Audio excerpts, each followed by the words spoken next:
In-nies li jafu bil-helpline issa mhux ħajsibuh meta verament ikollhom bżonn dan is-servizz. Dan qalitu l-kap eżekuttiv tar Richmond Foundation Stefania Dimek-Sant wara li d-deputat Prim Ministru Ministru tas-Saħħa Chris Fearn għata l-fondi li kienu jingħataw lil Richmond u għalhekk din il-fondazzjoni se jkollha tnaqqas is-sigħat ta' operazzjoni. Palissa din il-fondazzjoni qed topera lejl u nar sabiex tilqa' it-telefonati tan-nies fuq dan il-helpline u jipprovdu l-għajnuna meħtieġa. Il-kuntratt illi hemm bħalissa ħajiskadi f'Novembru u ġejna informati illi mhux ħajjiġi imġeddet.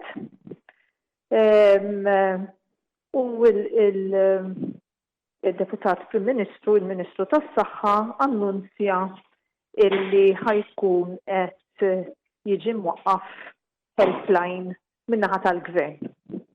Stefania Dimek-Sant saħqet li huwa diffiċli sabiex toħloq servizz ġdid, speċjalment meta tar Richmond huwa servizz magħruf sew u li ilu jopera għal dawn l-aħħar 20 sena. Barra minn hekk hemm impjegati li ilhom jaħdmu f'dan is-settur għal diversi snin u huma iddedikati f'xogħolhom. Hija saħqet li meta bdew joperaw lejl u nar, it-telefonati kienu żdiedu b'ammont sostanzjali. Id-diffikultà li qegħdin naraw hija li meta konna nagħtu dak is-servizz it-telefonati kienu ftit mijiet fis-sena u llum telgħu għal madwar 1000 fix-xahar.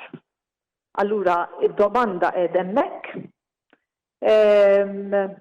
nipprovdu s-servizz b'nies illi huma imħarġin u li ilhom jagħtu dan is-servizz għal diversi snin. Dan il-helpline Richmond ilha toffri għal xi 20 sena. Għalkemm ma kienx 24/7.